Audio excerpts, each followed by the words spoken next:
Good morning. This is Father Stephen Kelly from St. John's Church in Detroit. We're continuing our series of daily morning meditations, where we generally look at one or another of the lessons that are assigned for morning or evening prayer, what is known as the daily office lectionary.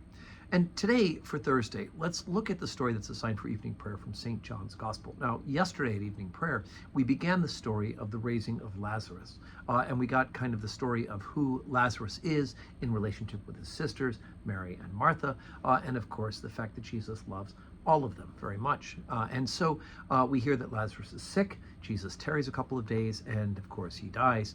And Jesus says, let us go. And he's going to now intervene in the situation. And that's where we pick up John chapter 11, beginning at verse 17. Then when Jesus came, he found that they had laid him in the grave 4 days already. Now Bethany was nigh unto Jerusalem, about 15 furlongs off.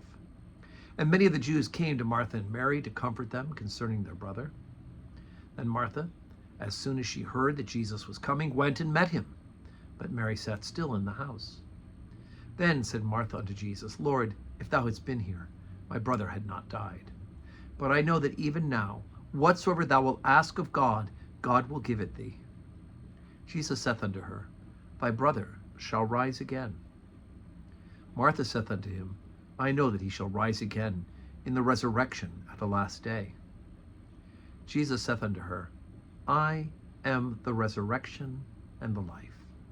He that believeth in me, though he were dead, yet shall he live. And whosoever liveth and believeth in me shall never die. Believest thou this? She saith unto him, Yea, Lord, I believe that thou art the Christ, the Son of God, which should come into the world. Okay, so remember Martha from the story of when Jesus, earlier in the gospel, when Jesus is teaching and Martha's off in the kitchen making the meal. She gets upset because her sister Mary is just sitting there and listening to Jesus. And Mary gets a little bit of chiding, a little ribbing from Jesus for being such a busybody, when Mary's chosen the better part, which is first things first, to listen to Jesus' teaching and receive that encouragement. The meal will come later. But here we have Martha once again being the busybody. She rushes off. She hears Jesus is coming. She goes and she meets him. Mary stays back in the house. And then when Jesus says that Lazarus will rise, we can tell that Martha's a part of the belief system that the Pharisees had. Remember, the Sadducees did not believe in the resurrection, that there was no resurrection after death. The Pharisees did. And so Martha echoes back what was the Pharisaical belief about death, and that is at the end of time, there's a resurrection. Just as we believe at the end of time, the earth and the sea shall give up their dead, and we'll be reunited with our new bodies. Our mortal bodies will become immortal bodies. So Martha says unto him, I know that he shall rise again in the resurrection at the last day. And Jesus lays it down. He says, I am the resurrection and the life. Right? Life and resurrection is in Jesus Christ.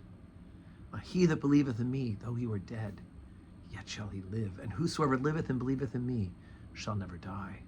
This is the whole theology of why Jesus Christ died on the cross and rose again, that we may die to sin and rise to newness of life, and that when mortal death, when our bodily death happens, we're not lost forever, but we will live with Jesus and in Jesus and through Jesus. And then Jesus asks her the question, do you believe this? And Martha makes this remarkable, this incredible statement of faith. Yea, Lord, I believe that thou art the Christ, the Son of God, which should come into the world. Okay, it's not the end of the story, right? We still have Mary to deal with, and then, of course, Lazarus himself.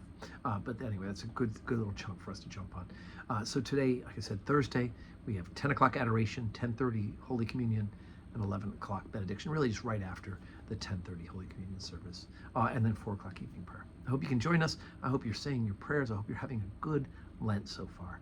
And may your Thursday be a day that is full of blessings.